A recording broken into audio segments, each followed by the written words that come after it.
Are you settled? I am. Okay. So this little chat was spawned by, I guess I could start by uh, saying hello, Andrew, longtime listener, first time caller. And How's it going? good, good. We've been dancing around the internet for a while as previously I heard the signal of you and Vortex and all that stuff. And you had suggested doing a little interview about the metaphysics of Jesus, and just wanted to, I like the thought of that, especially looking at that Matrix video clip of Neo folded in that machine world. And my curiosity is if you're dancing in that invisible code world, like what do you see out there as far as the deepest building blocks of what this reality is, or whatever your insights of that world is? So All that's right. So you cut out after Jesus and then before the machine world, but I think you're asking me, what do I see whenever I'm talking about that video in particular? well, that video is a good analogy, I think, of maybe what you're seeing in the code Hmm. that you play with, that I know metaphysically we did a little Yeah. journey together, so you're aware of that level of the game. So Yeah. back whenever I was at Bitcoin Magazine, around the time the show Mr. Robot came out, Mm. I started developing this sort of um, theory I would just hammer on to one of my co-founders that the worst thing that we as developers had in our tool chest was the ability to see. Because anytime we would go into programming, whatever we were looking at with our eyes was completely wrong. And that, like, let me just even go back a little bit further. One night I was building out, we were moving Bitcoin Magazine over from the original servers in Europe to the servers that I had set up. And I was a young developer at this time. And there weren't things like Cloudflare for distributing your load of your servers. And so I was moving the code base, one to Sydney and one copy of the code to Hong Kong and another copy of the code to Virginia. And we were using an old Homes and Land magazine production place to do all of our work. And so I was coding in this dark closet that was used previously by somebody that was doing like Illustrator or Photoshop work for extended periods of time in the dark. And I do this recursive thing, so I'll jump down even another level. I even also remember reading about these guys that were in the military out in Arizona or New Mexico that were doing long-range missile-related stuff. And they'd go in these dark boxes for extended periods of time, and all they would see were these red lights and red lines, and they would basically be a missile itself flying towards a particular target, and they'd be directing it. And so to begin there and go back up, I was under this massive DDoS attack one night while I was developing in Hong Kong from Alabama. And one thing I realized whenever I came to the realization that this was happening was that my team was on the outside of the door asking me to come out of the room to do something. But all I could hear was this weird muffled sound behind me. I had been inside the code for so long, and I had been connected to Hong Kong for so long, that the black screen and the green text and the feedback loop that I was in, while it was slowed down significantly, the frame rate that I had been operating at, I wasn't even aware of it. I thought that everything was moving completely normal. And so that was the very first time, and that was like years ago now. That was the very first time I realized about black holes being real. Like all of a sudden that the distance and the time dilation and the weight of the information and the relative perception of time that happened while I was down there, and I was dealing with two different screens, and I started realizing that bugs that I would generally try to debug couldn't be quantified in the terms that were I would have to go explain to my co-founders at a board meeting, because I had to go defend why I was in a particular situation or doing something. And so then going back up, I started to go through periods where I would be ready to launch something, and then I'd have other types of attacks coming in. And I just started to realize that, like, at the last second, something would either protect me or save me, even if I didn't plan on it happen. And I started realizing, like, I had gone through building out these launches so many times that I had built all of these sort of background processes that would already take care of situations that I didn't even realize were happening. Wow. Oh. Things happening. And so it just started to build up eventually, where I would be going down and I would stop worrying about the bad things that were going to happen, because all of a sudden, right as I would see these things coming my way, something would come right in front of me and hit it. And then I had to learn to avoid watching that thing hit it, until finally I could go down there and I could see an entire machine world, essentially, where at the very end of it now, just is face to face with just the other side, which is China, which is Jihan and Zahn and all the guys that did the other work on the hardware. And it just comes down to, it's like we didn't see what we were doing, and now they see the problems with the things that they blocked us out of, and they just want to be freed from the cancer that is dealing with allowing a Hashimoto's algorithm to develop over a long period of time. Okay, so that's specific to that, interaction. Correct. But that gives a good base to expanding out, I assume, since you've dropped those clues. Yeah. So those sub processes, I guess I might consider those just rules of my game. I've already built the rules. I've twetched them. I've tweeted them, that any projections coming at me just simply get reflected back to where they're created. Because this may be a belief, but I believe only the creator of a creation can change their creation. You're not responsible for possibly assisting them, but you can just send it back to them for themselves to deal with, if that makes sense. Yeah. And it's interesting, in the last day, I did have a lucid dream where a lady with a gun shot me, and it was the first time that a bullet actually pierced my neck in the dream time. But I woke up with that consciousness, like, wait a minute, why did that even happen if I'm Neo in my dream time? So that's something that I'm going to work on, but I think it kind of relates to this conversation. Okay, so as you expand out from that, you've dropped little clues about, sometimes you see the duality in code all over the place, via God or the devil. Mm-hmm. What's your reconciliation of that at this point? Duality everywhere.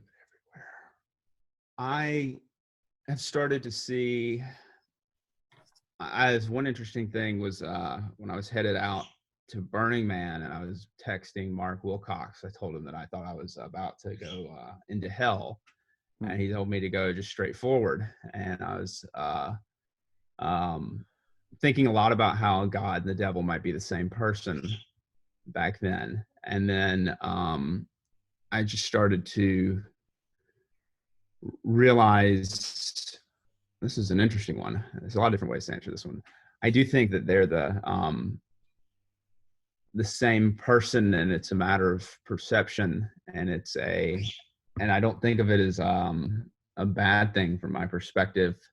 I think of it as it's a hard one to answer.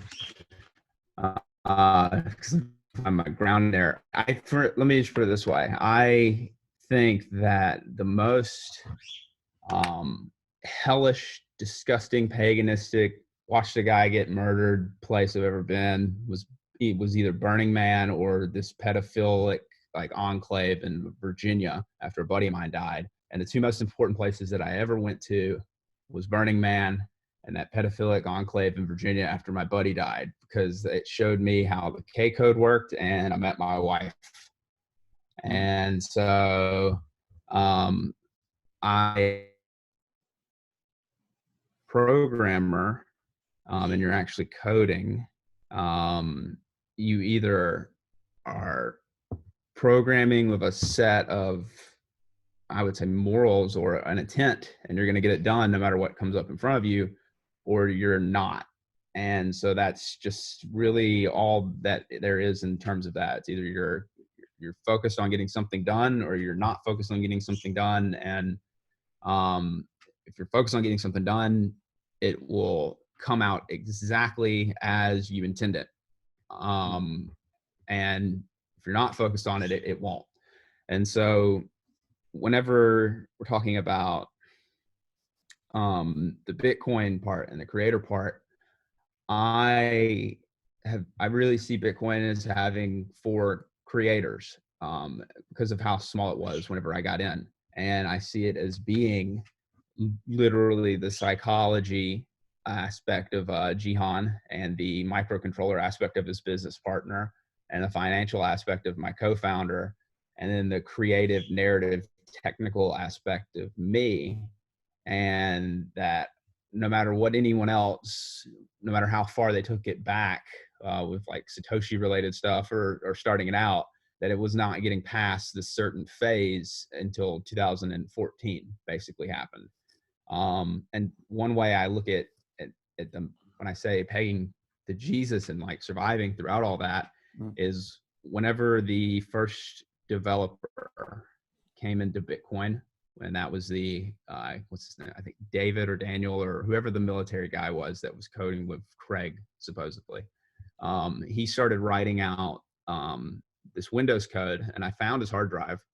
So I know that he wrote it, and I know that I have his original code, and I have the other side of his code. And if I wanted to, I could do the whole spin up his hard drive, put it inside a VM, reset the clock, start grinding on private key generation algorithms within the code until I get the private key and take the keys for the first couple blocks. And that wouldn't be particularly difficult. But I saw what he did, and he spun it up and he launched it, but he didn't think ahead with the intention of what happens once you create this. Well, then this type of market will emerge. And well, I can actually say he did think that market would emerge, because in a certain version of his code base, the word market exists with some hints of that. But then eventually the market did end up emerging, and he ended up completely all alone by himself. And so it's like when the output of your own creation ends up destroying you, and that creation continues to exist, it means that somebody hijacked that creation or turned it into something else. And it means, to me at least, that the original thought behind that particular set of words isn't what's controlling it today. And so I always try to make a point to not create new words. I like to find words that exist that have been forced on me and shape them into a particular formation. And one of the big things going into this next round is that I'm making sure that whenever I spin up this last automata, that I'm monitoring like every health metric I can and every detail moving forward that I can, because I'm not going to play the game out like every other guy that came before me is either somebody that was really involved in it and has it destroy him, or who's not involved in it and causes it to just cause all kinds of damage. Makes sense. Okay. Yep. Your video is cracking up a little bit. if I don't know if there's anything we can do about that, but I hear the sounds, your audio just fine. Okay, so if going back to the metaphysics of Jesus part of that, then to me that evokes Christ consciousness. Yes. And so just noodling that idea, since you brought this topic up, it Christ consciousness might mean to me that one aspect is you in dream time you wake up and you get kind of a mind wipe, as well as in your fractal lives, concurrent lives, past lives, whatever label you want to attach, you have a mind wipe from them. I just wonder if you've seen a glimpse of Christ consciousness in that aspect, that you have access to it all.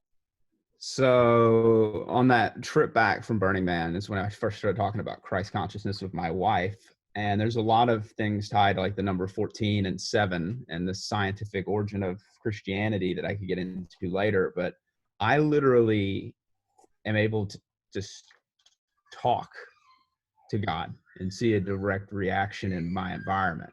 It's not a thing that I need a computer for by any means. And it's something that like, it's pretty crazy. It feels pretty amazing, but it's like, it's actually pretty incredible to see like a Doppler radar all around me that's just ridiculously terrible. And then like only my house is in a particular shade of light, or I mean, there's just,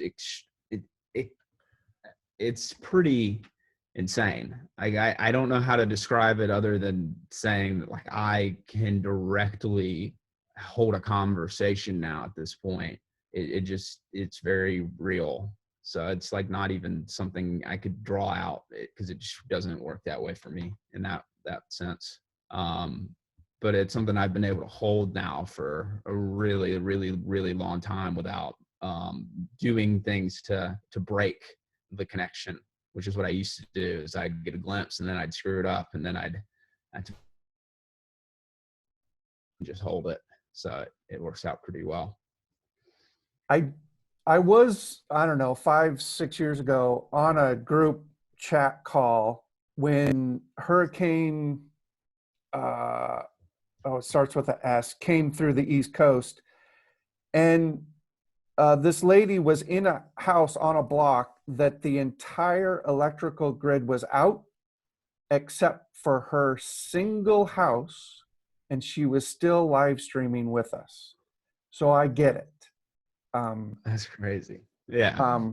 Just yesterday, I had turned my phone onto airplane mode, went to the Ford dealer to get an oil changed, was talking to my mom for 20 minutes and realized, how is this phone even working? Yeah. Some weird stuff like that. Yeah. My phone shouldn't work in the car whenever you texted me yesterday, because I don't have the right type of charger for it to charge, but for some reason it was on. A bunch of weird stuff like that. It happens like that. And like I don't even mess with it. When I used to try to automate everything to make sure everything would work, it would only cause it to not work. Yeah. Okay, so let's go back to talking with the creator part. During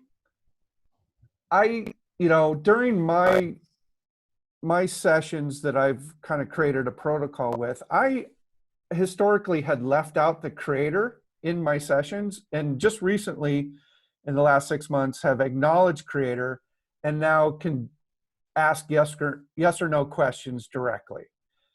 And that really assisted my sessions in manifesting into the collective in whatever way that happens.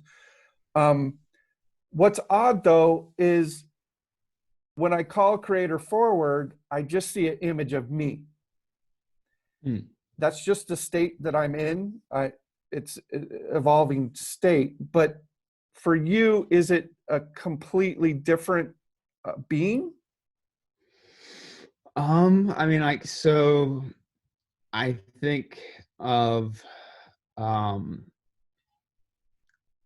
God acting through us whenever we are able to fully assert just the words like I am, that I am.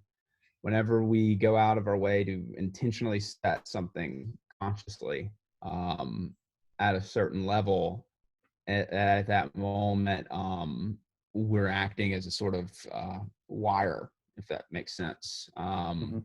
I see it as sort of I for there to be a higher level dimension to get a perspective from, that means there has to be a dimension that is above all of the climbs and whatnot that we can do, and we can model things below us that give us a peek of what it would look like above. But I don't see us as able to actually break out just yet from this level, giving us the perspective of seeing what it's like to be always on that other level looking down at us. But from this level, we are able to see ourselves used as like the carrying out of a program or a command from a higher level. And so, I mean, I see it carried out through me, and then I see it carried out through other people very often. Um, and so I don't think that would be too uncommon to see yourself. Um, but I would say that you also, just by us having this conversation, have acknowledged at least that there's some kind of co-process happening, which means there's probably other people that see themselves carrying it out. And then if you look at the whole bundle of everyone carrying out this process, then there's a larger process at play. If that makes sense. Yeah. There's a guy, James True, that did a tweet yesterday that I shared with the guys, and it was like, um, the world is just a big supercomputer, and all of us are little video cards rendering some stories or narratives for God. And it was just super Yeah. synchronous as to what's going on in the past few days.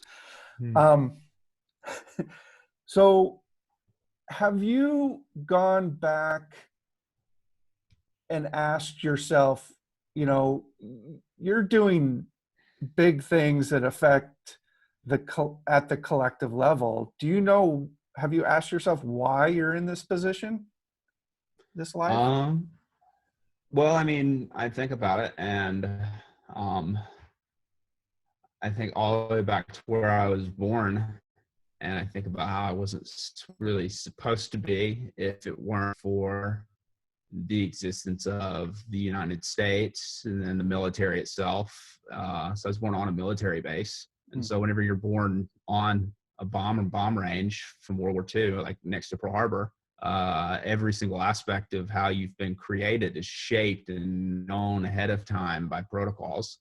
And so no matter how much free will I thought I was exercising, uh, I was always coming from a highly secured, planned angle or something like vector.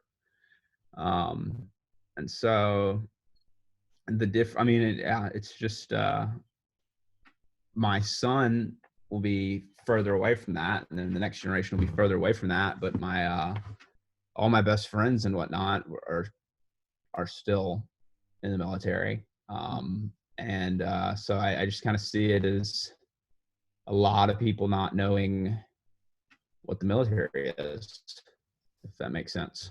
Okay. Especially as we like transition into tech and the weird aspects of network and organization and all the biases of communication that come into play, how big of a deal it is to be shifted every 4 years and to just be raised not knowing as 9/11 and stuff like that happen, whether or not your dad's going to get called overseas, and just the view that every single thing you'd see on TV would look like, how things would be different. And so like when I first started hearing about people talking about Bitcoin and they were telling me that it was going to blah, blah, blah, blah, blah, blah, blah, take over the government, destroy this, that, and the other, I was like, yeah, okay, well, we'll see about how that plays out. And like just seeing the attitudes that people had from the different angles, always, I guess I can say they always, I've very few people had the same perspective as me, and then I'd always find the ones that did have the same perspective as me had some sort of ties back to the military as well.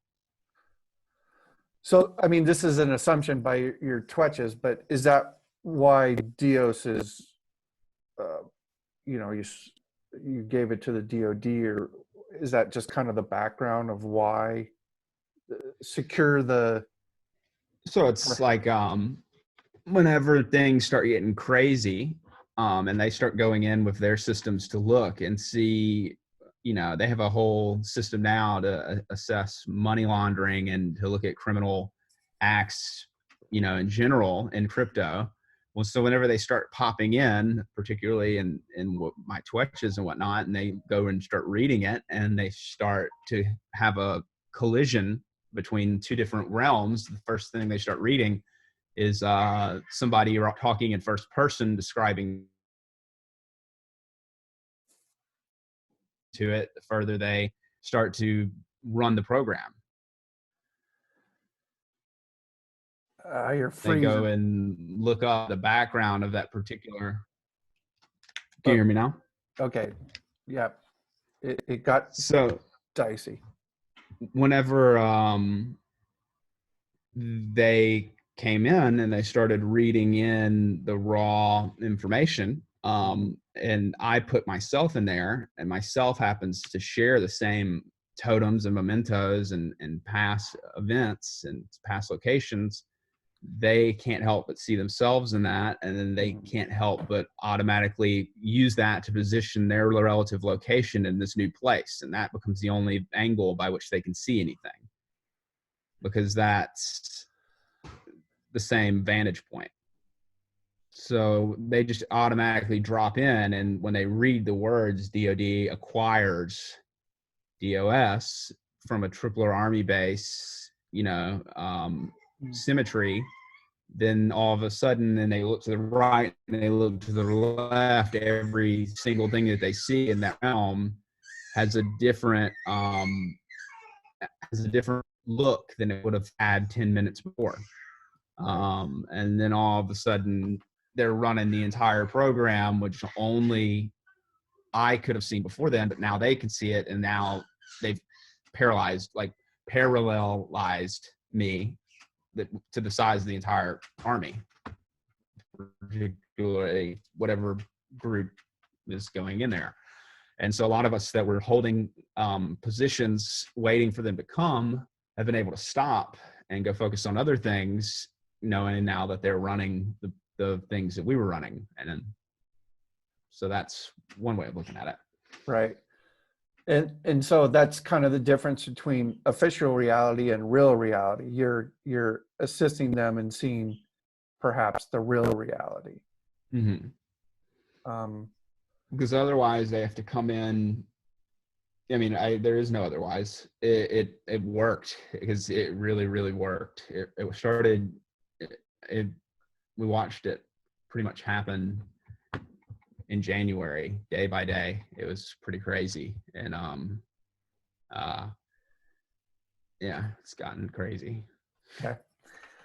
All right. So back to Jesus. You know, I don't have a religious background. My parents were Jehovah's Witness, and that created a whole schism that now I'm circling back.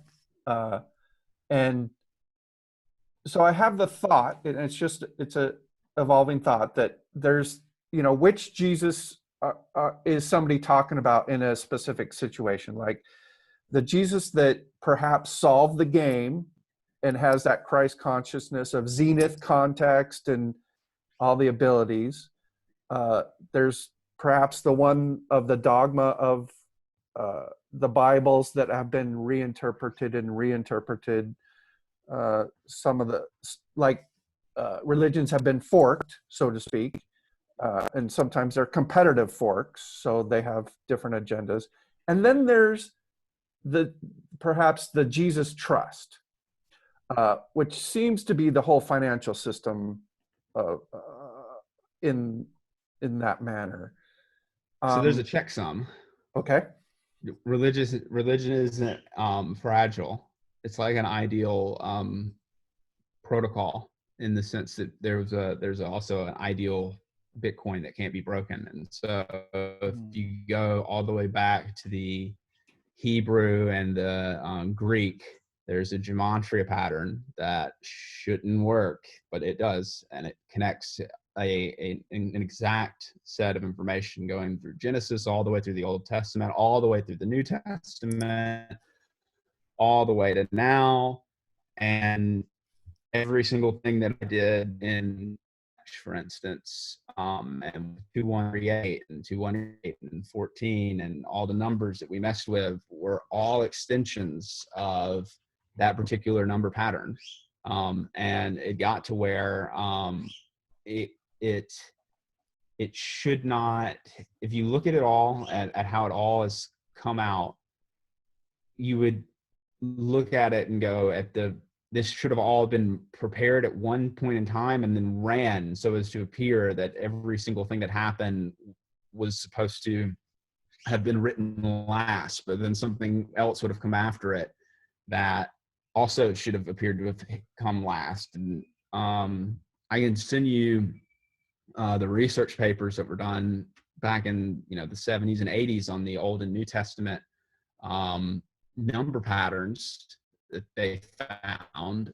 But I really just started basing, I stopped caring so much about the, what's it called? The particular churches themselves or the particular subsets of religion or even the words religion or any words related to it in English, and simply started looking at and writing out old texts in the original language and just observing just the crazy patterns and the crazy just like the amount of this particular set of thought for it to have made it this long and to have held this level of pattern over this long period of time. And then I just continued to focus only on that. And anytime I would come up with something that would be confusing, I would look for the number pattern to speak out to me. And if something is like brought up to me and there's not anything really speaking at this point, then it's just something that, I'll talk to somebody and say, like, let's rewind and let's go back to like connect on a point where we can agree there is some kind of number pattern speaking out. Let's go try to approach the question that you're really asking instead of trying to defend the text that you're bringing to me. And most of the time, people are more confused by a text that's saying that it's supposed to be something more so than they are worried about the answer that they're trying to get if they peg back and then go back and approach what the core problem of that text is. And once you do that, once you do that a lot, you get to where you can just sort of stay in alignment with it. And yeah. Okay.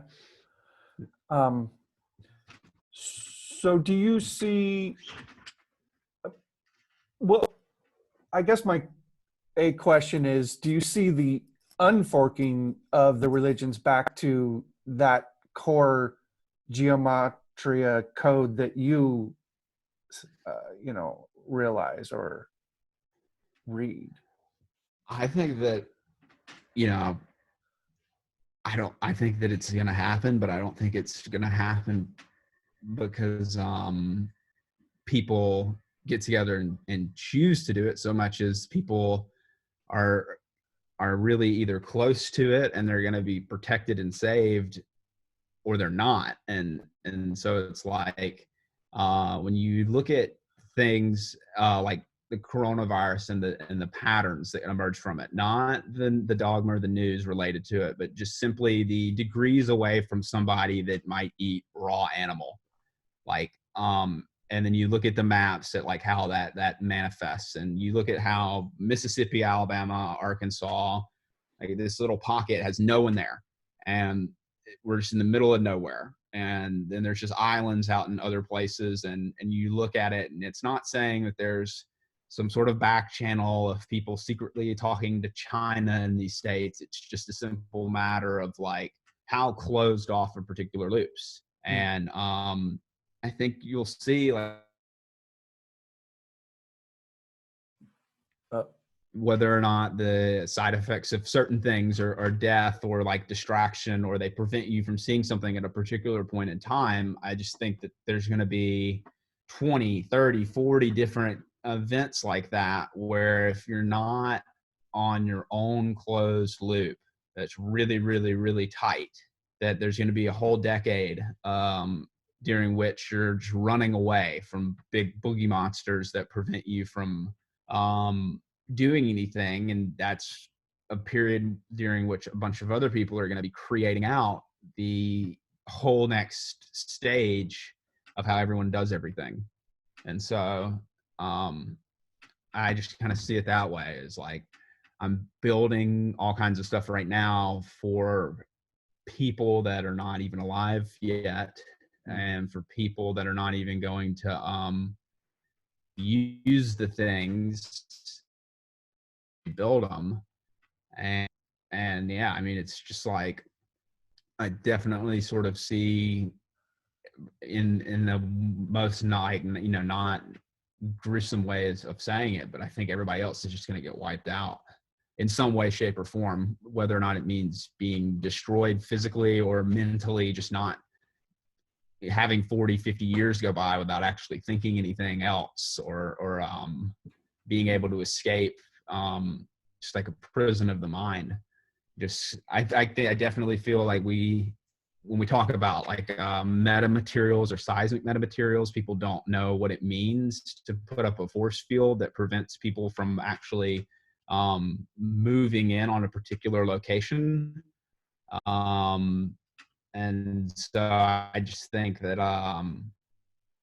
that's going to be more apparent for the people that what's going on as we move forward, that there really is a force field, if that makes sense, that's simply based on decision trees.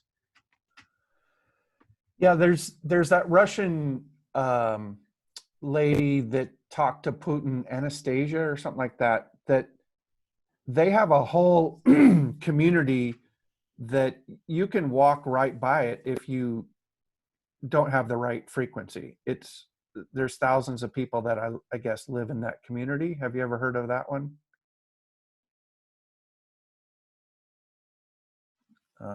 You're frozen. I dropped. I think he just dropped.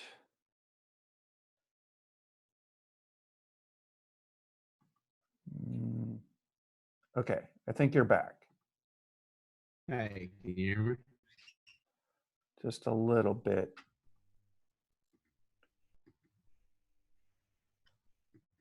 Let it catch up. So did you hear that question about Anastasia and her community that's in plain sight, but you can't see it? I've heard the starting of the question. Tell me about it one more time.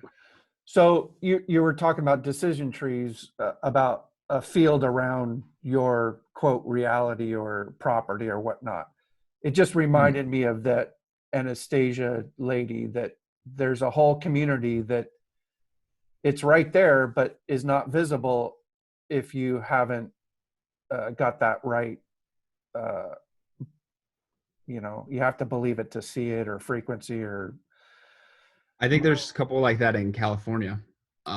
Places in California that like in plain sight. Because when I say California is a terrible place, I do mean that it's a terrible place, but there's also subsets of people in California that are very healthy and very, you know, oh, they're not terrible people, and they operate on very, you know, tight closed loops that function quite well.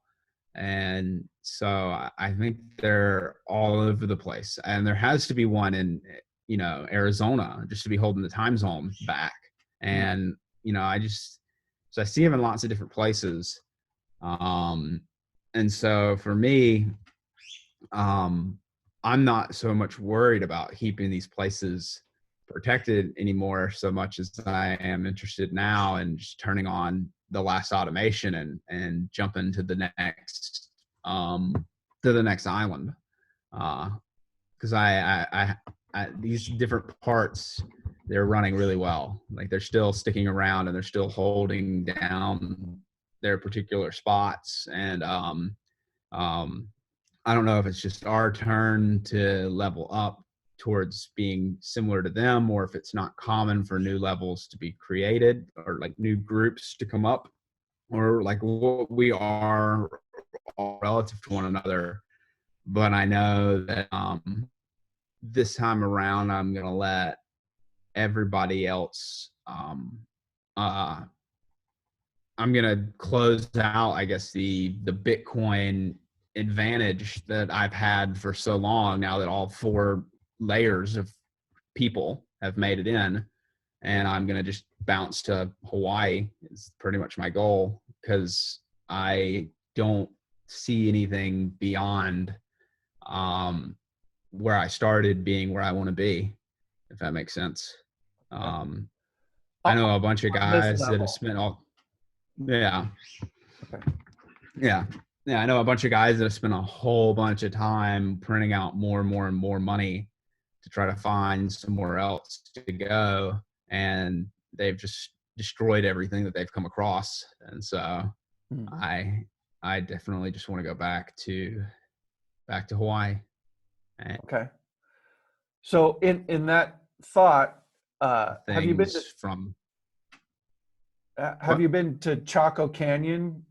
I think that's in New Mexico. So that's a whole civilization that just evidently blipped out.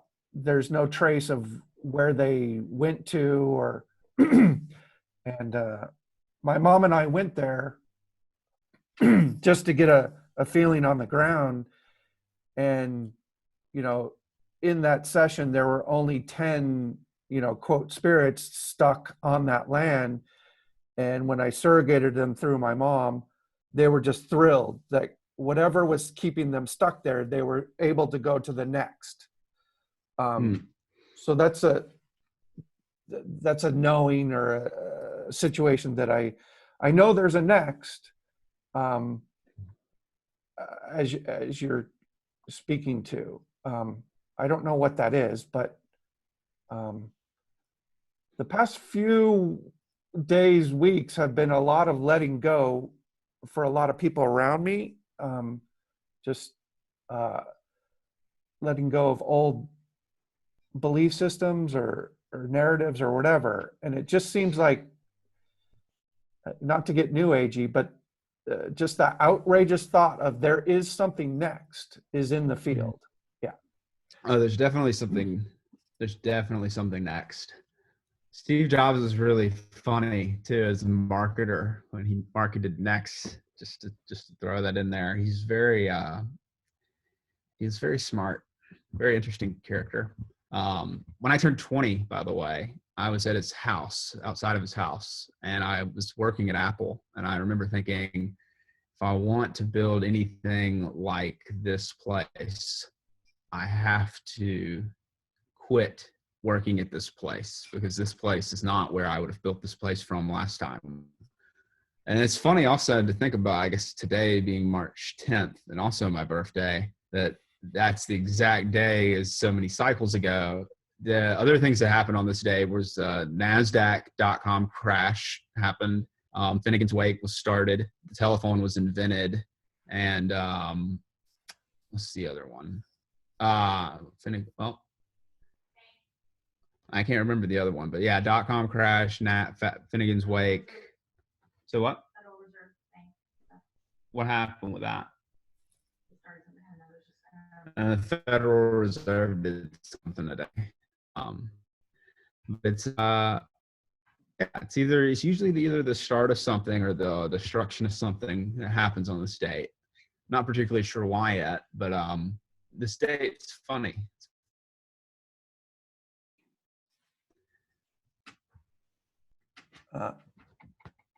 Okay, you're back. I think you My ended internet with, connection is. yeah. This date is funny. Yeah. Yeah, I mean, Tim and Jimmy and I were looking at, is it the end or the start of Metro retrograde or Mercury retrograde, and just all this interesting things right around this date. I remember, have I shown you this right here? This was the Star Wars Galaxies Empire Divided thing. It was a collector's edition.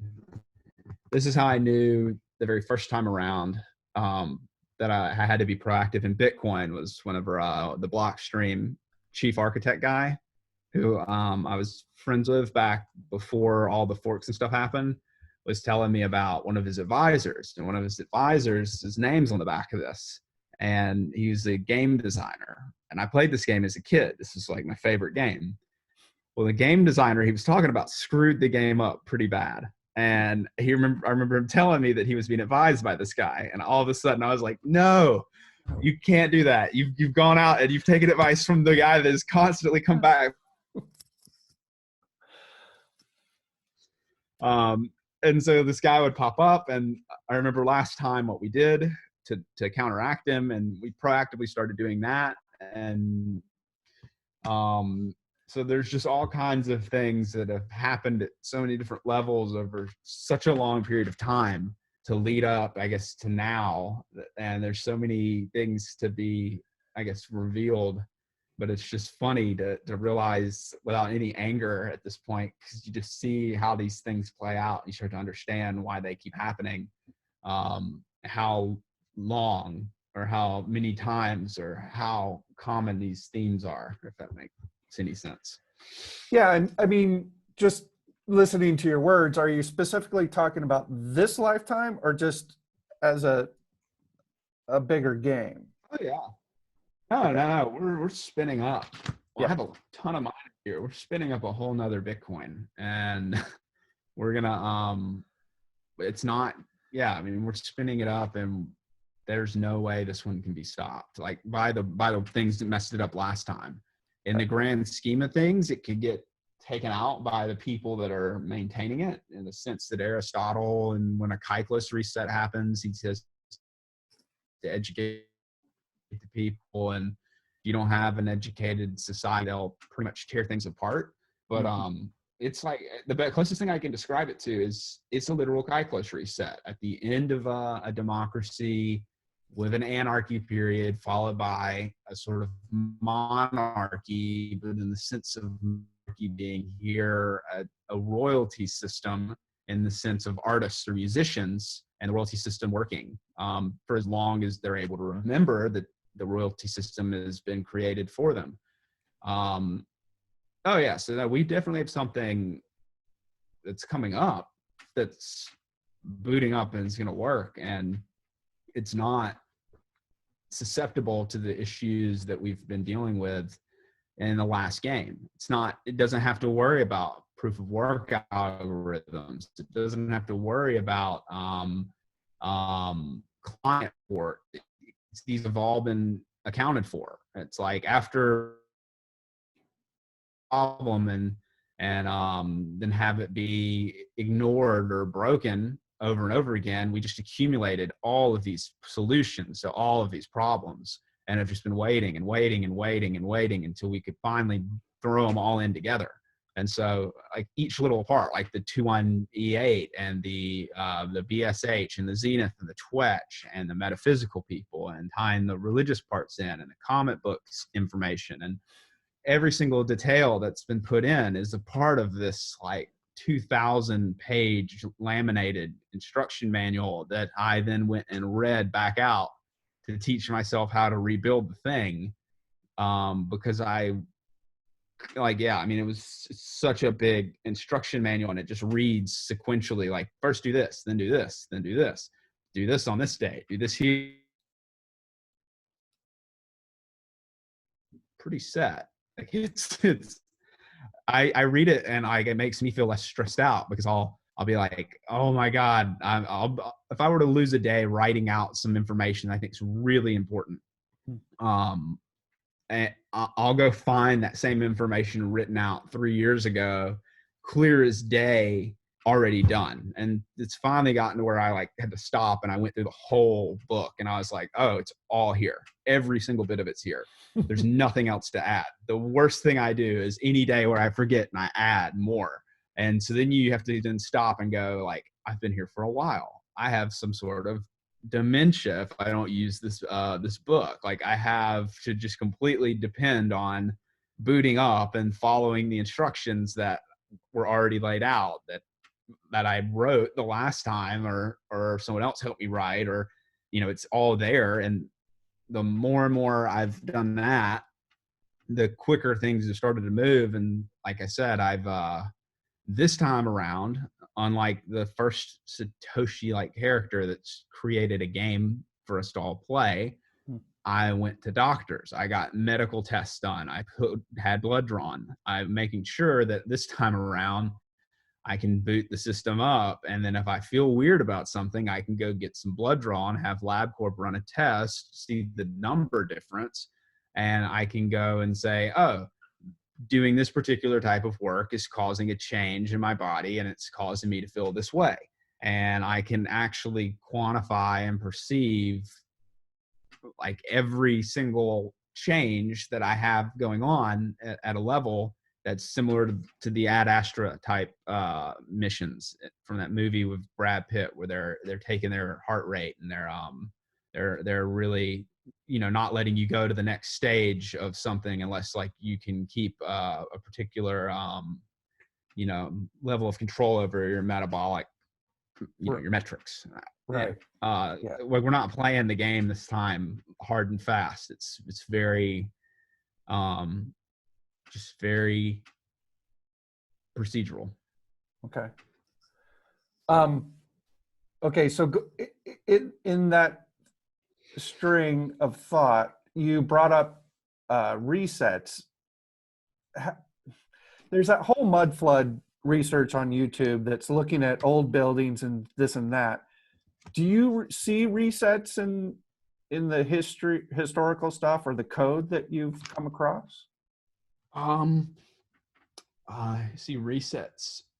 Oh yeah. I mean, whenever you have Library of Alexandria burned, it's a reset. You're gonna have a reset pretty much. Dark Ages were reset. I mean, you have a lot of resets. Anytime you have large amounts of information destroyed, that's a reset. Because you have information that wasn't destroyed. And it doesn't, whenever you're in school, I guess, and you learn to appreciate a library for the first time, and then someone tells you that there were these people that burnt books, and you think that burning books must be this terrible thing. And then you get older and you really develop it into like a political aspect or part of your identity, like burning these things is terrible. And then you finally are sitting there in front of your own fireplace and you're like, I have to burn this damn book because this is the worst piece of material that could have ever been entered into my house. And you finally just find yourself one night going through the books that have found their way into your house and going, this one cannot stay, this one cannot stay, this one needs to stay, this one cannot stay. And you just, there's resets. They can be decentralized or they can be really big, but not everything that's written down is supposed to be kept around, I don't think. Which would lead to my next question is around fake science. So, one of your twitches was subatomic particles don't exist. Um, Yeah. yeah. Their So words, anytime you are dealing with anything in physics at this point, and we're getting lower and lower and lower, we're still quantifying them in terms of words. And so anytime you're using words, you have to assume that at some point the words themselves collide with what you're talking about, and they start to cause an observer effect just in the act of naming them. They start to cause an observer effect. And so if you want to work at a lower and lower level, you have to figure out a sort of telepathy, an ESP, a way to work in parallel on a particular topic without assigning a value to a value, because at that point it just collapses the whole state. And someone might be writing about something and they might be completely correct, or they might, everything they believe or see in the recording might be true, but then the moment they send out that information to everyone else, it actually changes the information itself that they're describing, and it's no longer true. And it happens over and over and over again, because it's really about an electrodynamics between all the things. It's not so much about what one person sees between all of the things being labeled. right. So this virus thing that's being proffered in official reality, one of the researchers, John Rappaport, really, I think, nailed it. Um, those virus researchers invented the markers of a virus that they can't actually see, but they say that it gives indirect evidence of a virus. So you've got this, nobody can see it, but you have these invented markers that say it's there, and you have this whole science built on top of uh, something that they can't actually see. When you were posting about the virus code, did you see that, or do you see the real science of a virus? I mean, I how do I put this the best way? Because I've talked about this a lot lately. When I listed out on Twitter before Jack had me kicked off about ads and AIDS being the same thing, Mm. I think that people have AIDS and they don't test positive for HIV. I think that people have immune deficiencies that can manifest that are completely related to thought patterns, and that there are particular markers that can be observed, and there are particular markers that aren't observed, but there's also single event upsets, and there's just all kinds of things based around binary testing that are not going to give you any certainty on a particular topic. But there are decision trees and like patterns that come from, you know, decisions that people make on a daily basis that either put them in alignment with one way of being, or they put them in alignment with another way of being. And so like I'm going to a concert on the 12th. I'm not worried about going out to a group of people in public and getting sick. Now there are people there's like entire networks of people that exist that just share blunts. Like think about that, like as a Mhm. respiratory cycle. I don't smoke. I also don't smoke in groups. I don't smoke with people. And so by not being in that network, I'm not within 6 degrees of a particular group of people that ran into like an unclean behavior all the way in China, if that's how we're going to ascribe its beginning. Mhm. And so when you can try to go and fight and reverse it all day, um, I'm outside of the parameters of the danger that is letting like this build up for this long and then having a single event upset cause a domino effect. And so I think that's kind of just how I see it. And so while my internet is slower, and like while my machines are all like, you know, I'm very careful before I go move forward on something, I don't get affected by um, viruses or 0 days or things that affect other people that then shut down entire months worth of work and cause them to have to rebase to a period really way before they were thinking of things. And it gets me out of the issues of like, I'll have a plan that I want to do. Somebody hits a version of Linux that I'm using. I have to go re-download that version of Linux. The thoughts that I'm having are then altered by this happening. And now I'm not using the same base that I had the thoughts over. And then I go try to execute the idea and it doesn't turn out as I thought it would be. I just avoid that altogether by staying within a particular tunnel. And so I haven't sat down and tried to model the markers. I haven't tried to visualize the geometry. I'm not trying to build anything to mess with it.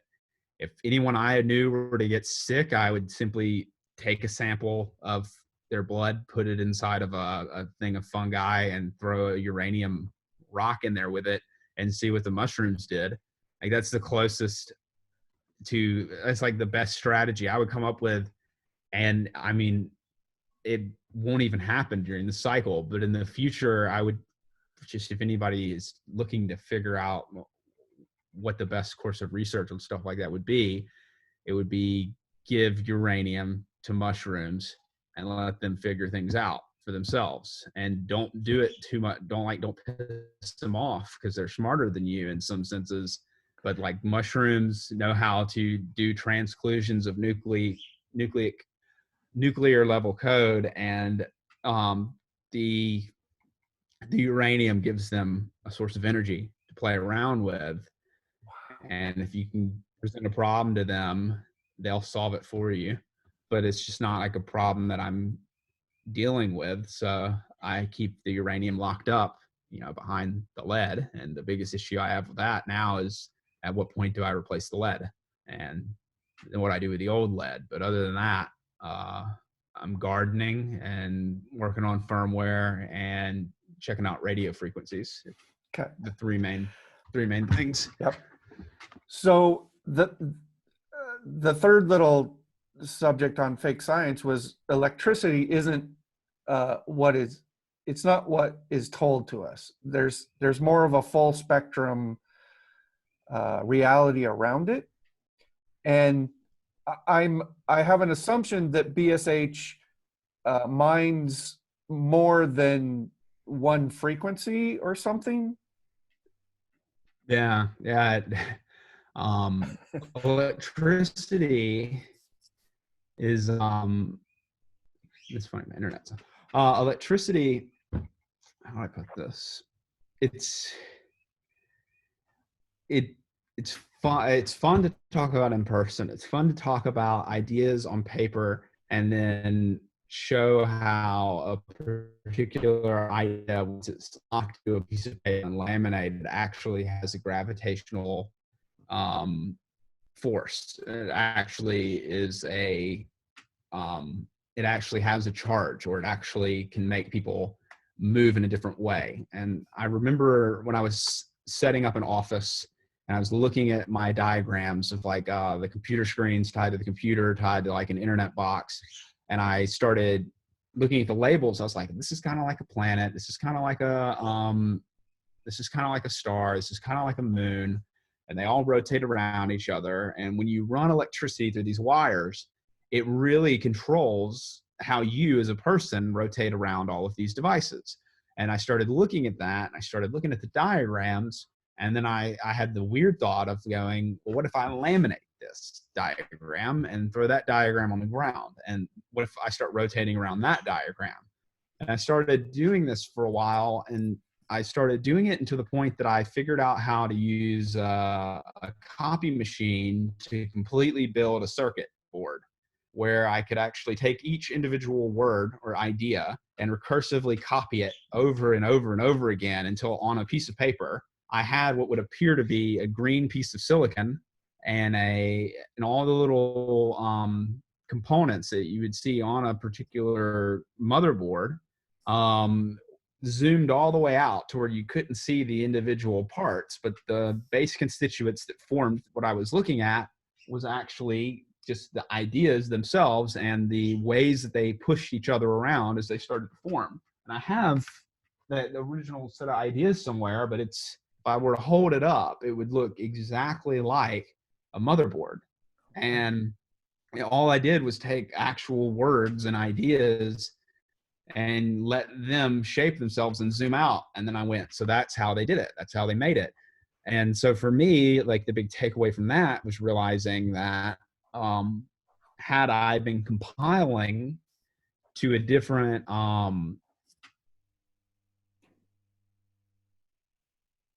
a piece of paper that was laminated over.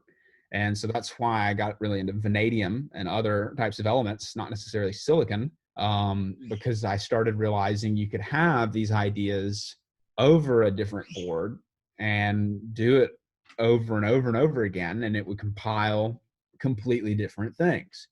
And like, so the ideas that I've been having on silicon that I'm like moving towards are the same as like having silicon ideas on paper.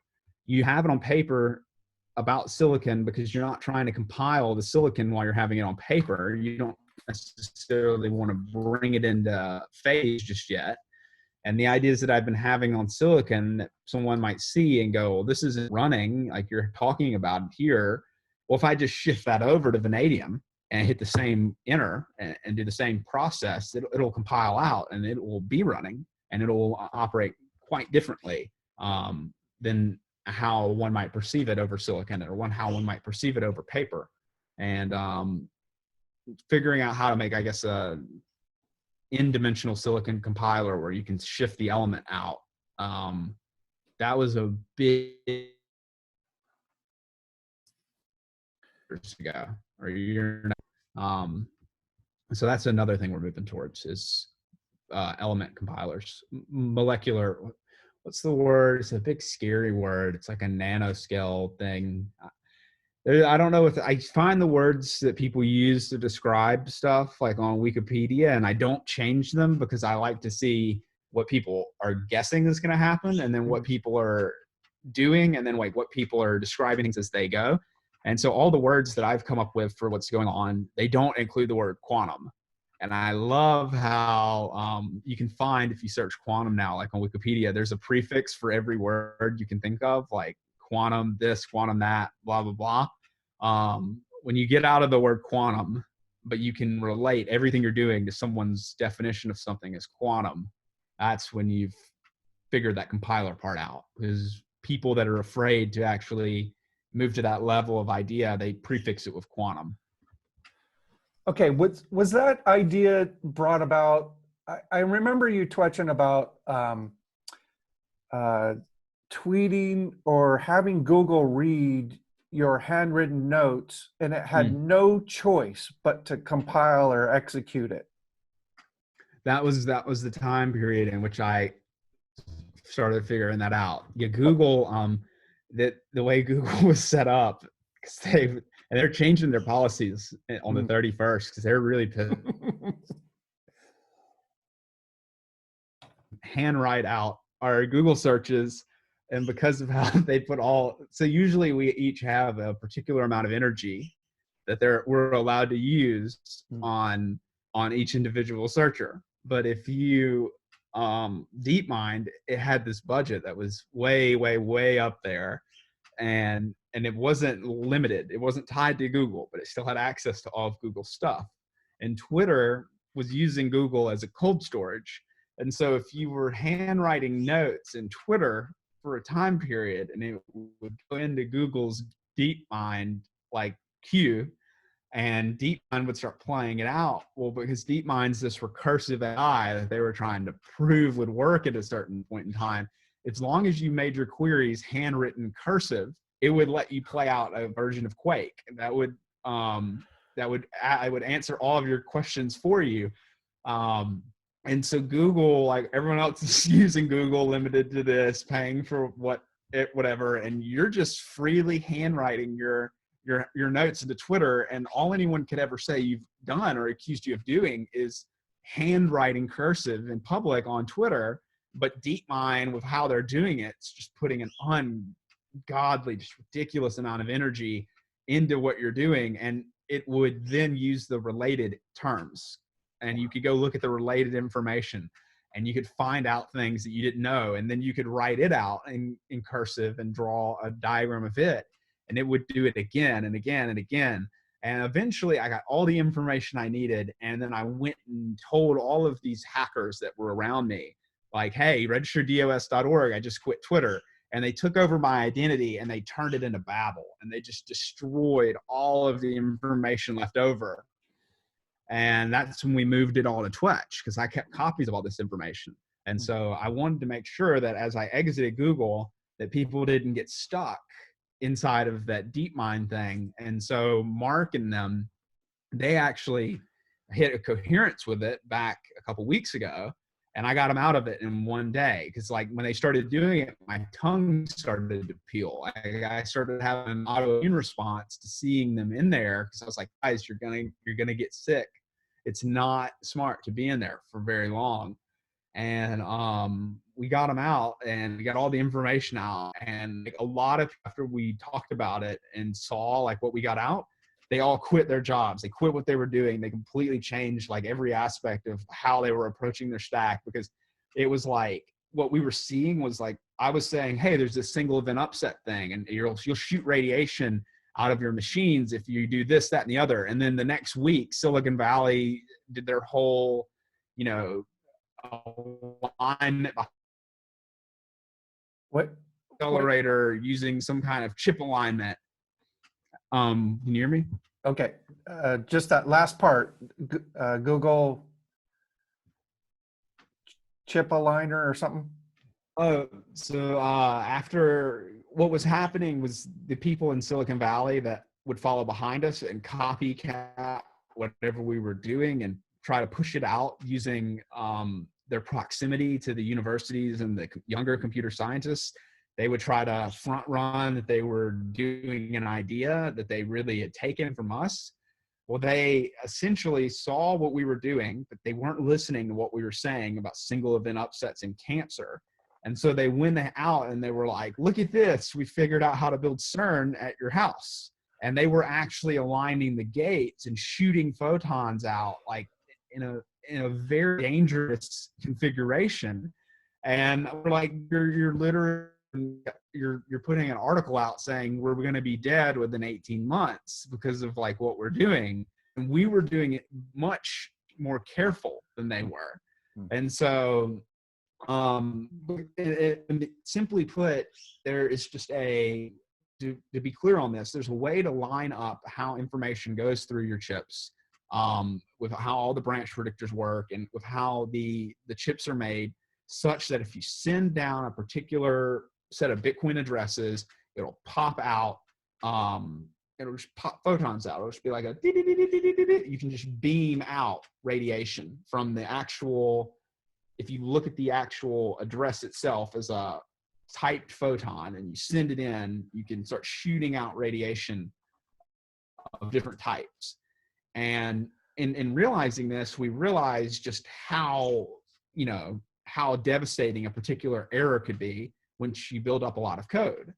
And whenever we were talking about this, we weren't talking about doing this in terms of wanting to collide atoms and make these big CERN-like things. We were trying to figure out why people were getting sick.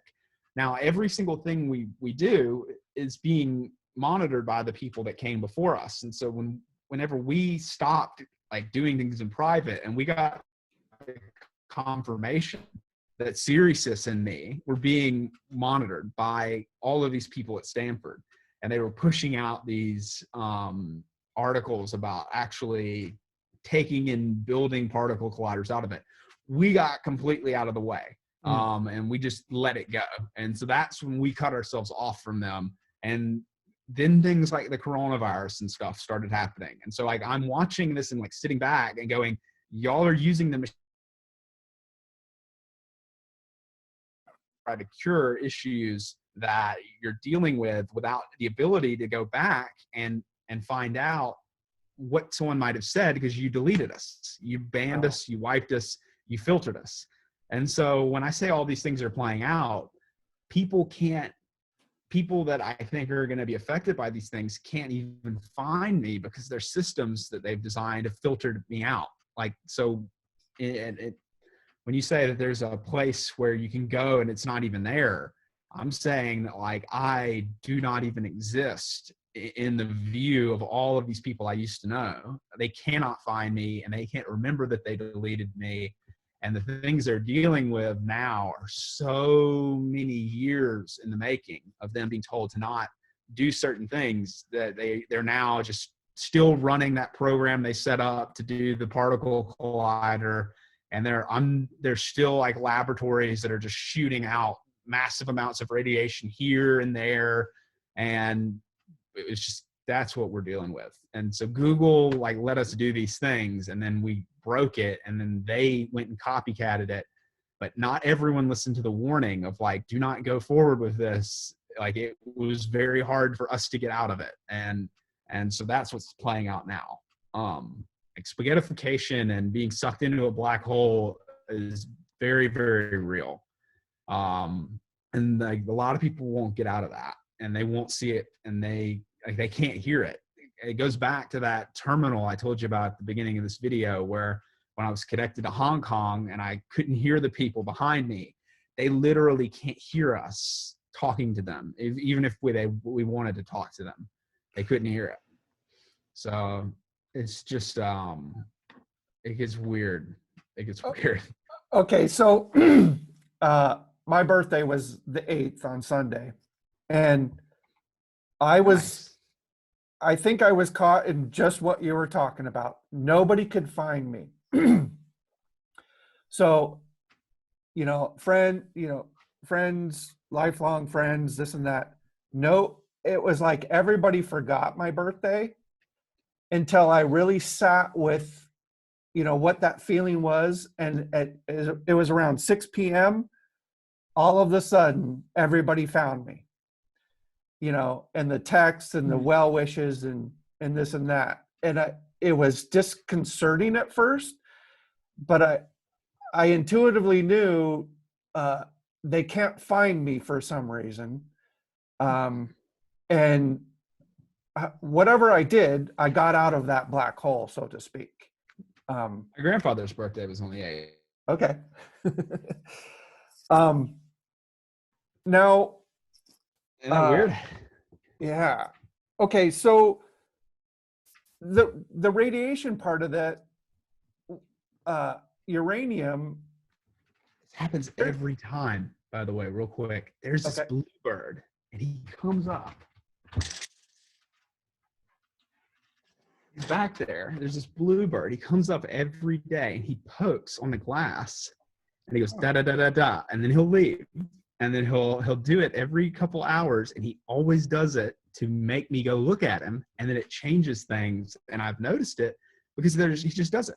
So I'm just gonna like let you know there's this bird, and he just goes and pokes the glass. And now we're back. He's the poker bird. Good. Yeah, reset the frame or something. I don't know. Okay. Yeah.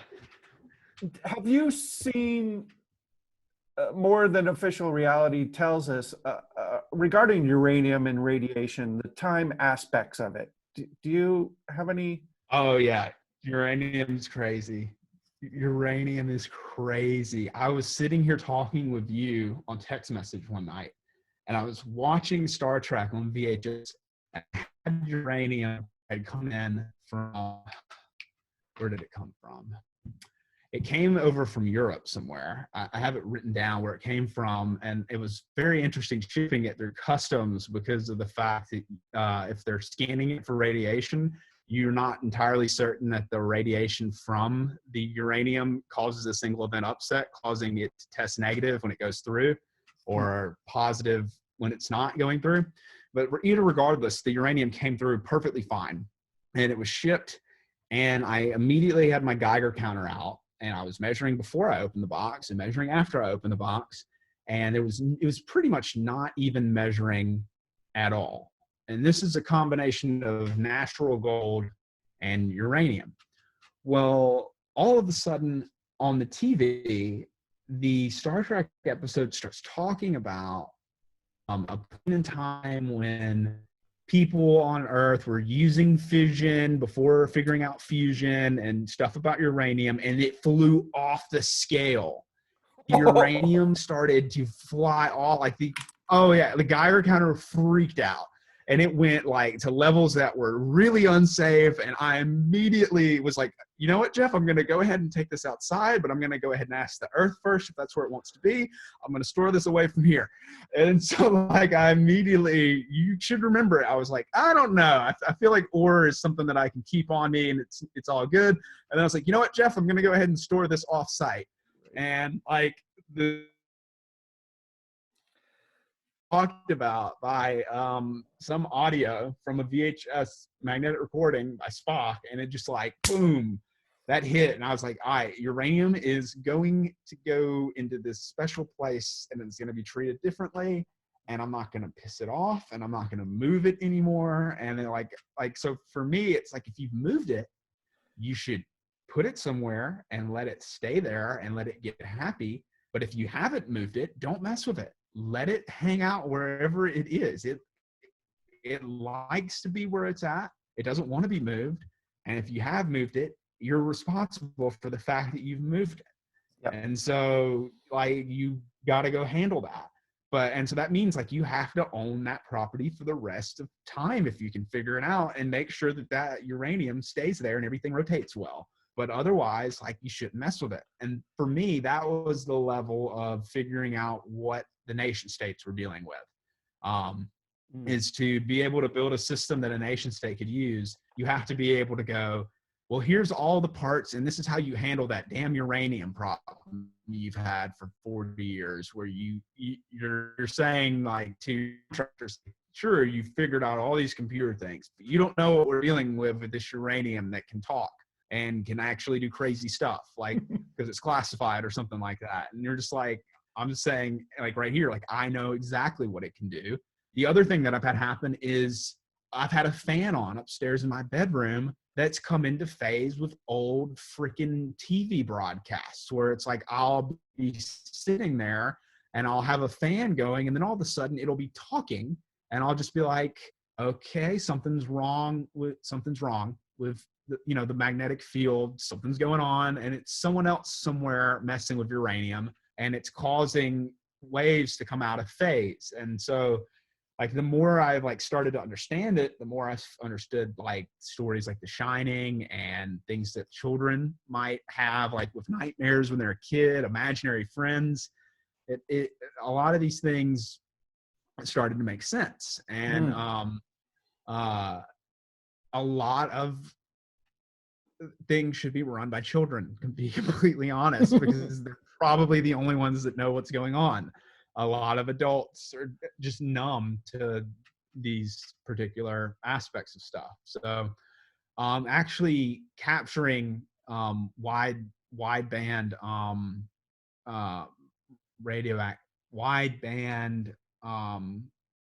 radio frequencies, and just capturing lots of different proof of work algorithms and putting it together from different parts of a grand tessellation, being able to actually capture these phenomenon and see it, and then see who caused what were somewhere else, and just getting everything back into alignment so that we within our particular areas have a functional or a consistent bandwidth is a pretty big part of it. That's the force field I was describing.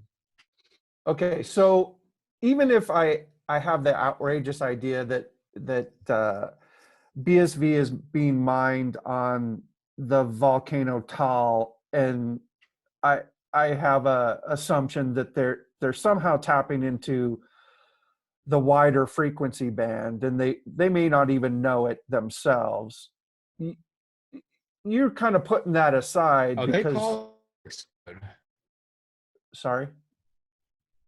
Oh, they definitely caused that eruption without knowing it. Okay. Without a doubt. That came into phase at the right time, and it went bam. Like, okay, that makes sense. That was yeah.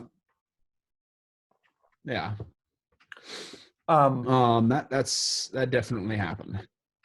okay.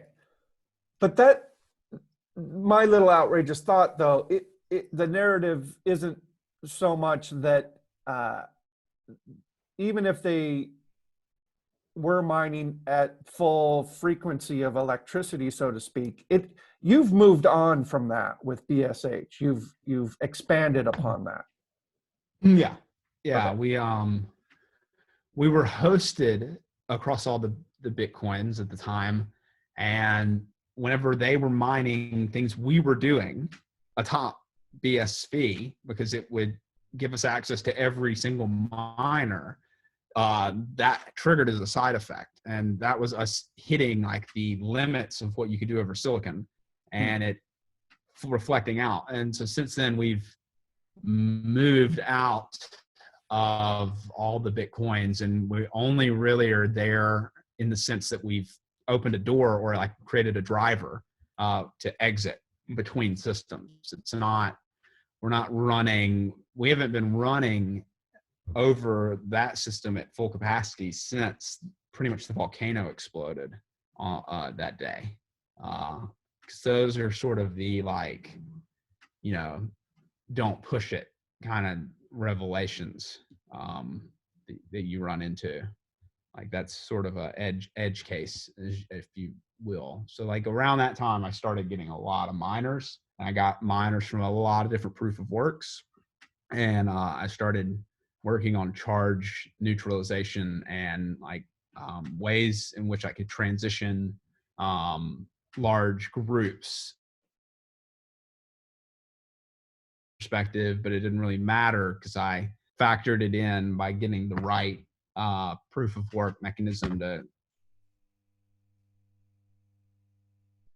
as stable as possible. But yeah, that was a crazy day. That was crazy. They Yeah. blew a volcano up, and it was nuts.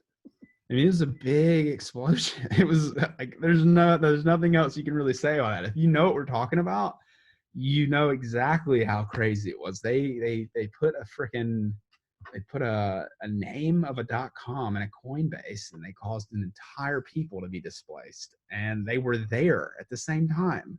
Like just complete lack of awareness of this particular situation. So that was kind of crazy. And we even talked about it 4 months before, whenever we said at the conference that they all went to that they blew a volcano up on the way there, and no one listened. And then it happened in New Zealand when that guy from Stripe or Square went to a volcano island, and he had all this Bitcoin in his mind that he had been working with, because he worked in California, and he stepped on the island and then he got off of it and the whole island blew and it killed a bunch of people.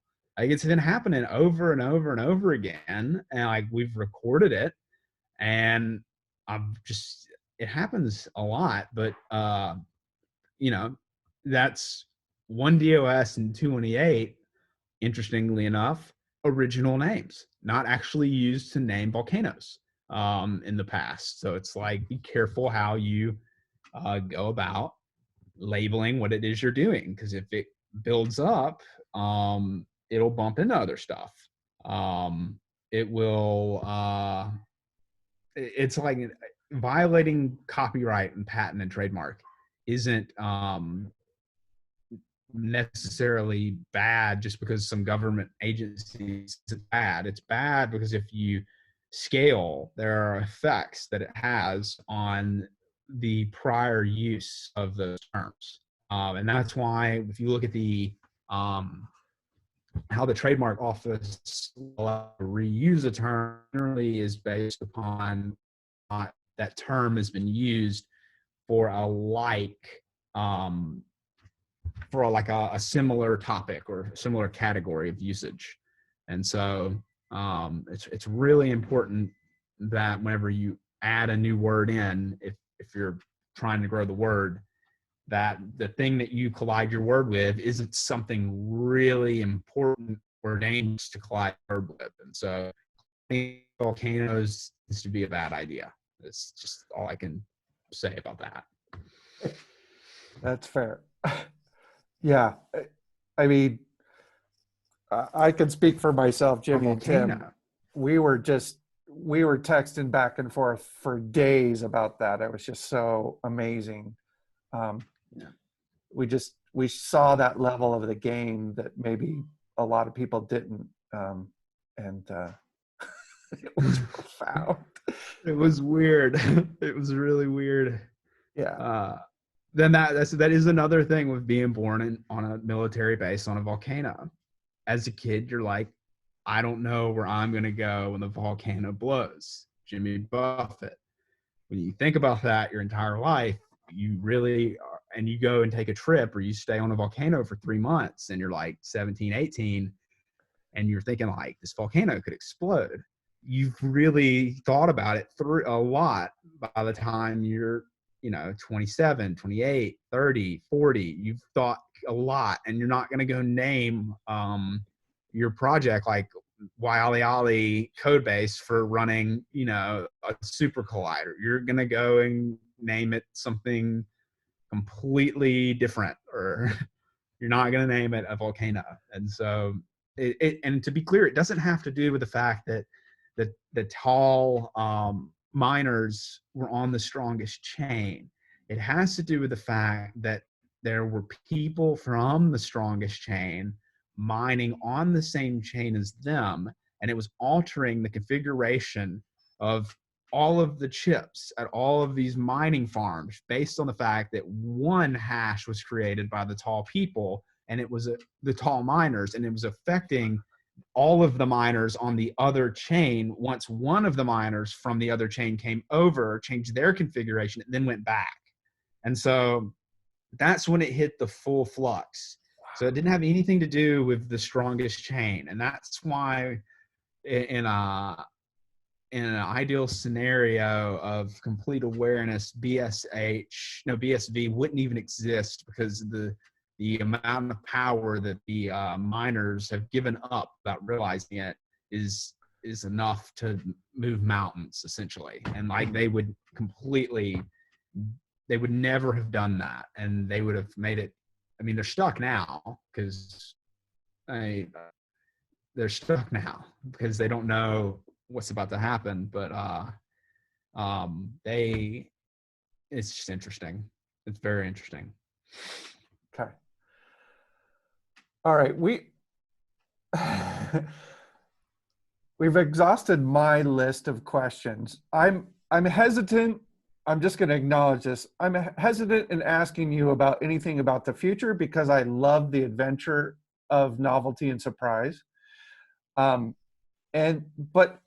as far as the metaphysics of Jesus, is there anything that we didn't cover that you basically, when you're floating out there, you're not going to be able to peg yourself, and you can peg to Jesus because he's already died for your sins. Like, basically, no matter how bad you screw up while you're out there, he'll still let you peg to him. He'll still let you connect. And then when you connect with him, you can find everyone else that's connected with him. And you always have the greatest network effect because it's always there. And it's had the most amount of energy and the most amount of thought put in. And the best, like the most interesting, most powerful things that you can do once you connect back with that group, and you build from the scariest, darkest place with that group. And so anytime you're out there floating, you'll end up connected back with Kanye and the Sunday service choir, and you'll be out there building crazier things than you could have built alone, simply because of the fact that you're not going to replay attack getting crucified and destroyed out there just on your own. And so every time you are moving towards the edge of what can be done in a particular field, you can actually just remember one thing and not have to carry with you all this source or all this information or all this stuff, and just immediately drop everything you're using, peg to this particular location, let them work through you, and then keep moving forward. And so it's really simple at the end of the day, but it takes a long time relatively to get people to realize that it works. And when it works, you get to do it for 60, 70 more years instead of doing it for 6 or 7 more minutes. And so it ends up being pretty cool. So I find it interesting that, Jimmy and Tug are working on viz.cash, and there's a Genesis 21E8 hash, which you could equate to Jesus, and then everything else is connected out from it, or that hash. So it's interesting that we're doing a visual representation of what you just spoke of, using that block explorer, or 21 hash explorer. There's going to be a lot of, I think, 218 Genesis hashes, because you'll see. It's okay. it's going to be, if you look at Mark's Twitter, he's hinted out.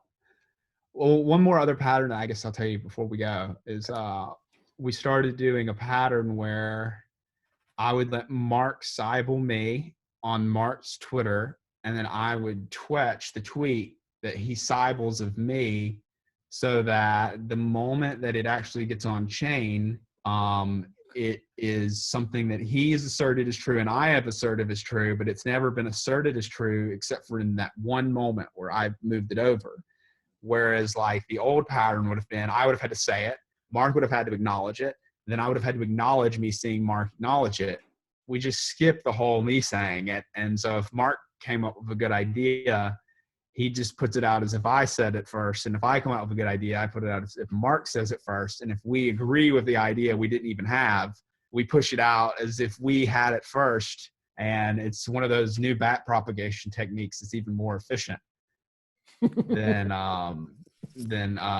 what we came up with. And so in terms of 218 Genesis hashes that you'll see, I think you're going to see something kind of crazy happen with BSH and that pattern I just mentioned with me and Mark, because of how much faster it is to do selfless inheritance against people that are doing like selfish, not inheritance, but it's like selfish, the opposite of inheritance. Wow. When we came up with the fact that you had to do divide by 0, and we didn't have a word for it, that's one of those things, like the opposite of selfish inheritance. Divide by -0 was a weird pattern we ran into, and it's something you can do, but it's not necessarily something you want to do. And anyways, we came up with a bunch of weird stuff, so I think it's going to be fun. Yes, the amusement of the game. That's the end of that's the goal, right? Just the fun of it all. So, yeah. All right. Thank you for your time. Happy birthday. Happy birthday to you. Thank you. And I'll put this up as soon as possible. And thank you. Yeah. Chat you on the other side then. I'll be back in a couple of days. I'm gonna go do stuff with my family and then do some code work later this week. But I'll be around. Okay. All right. Thanks, Andrew. Thanks. All right. Bye.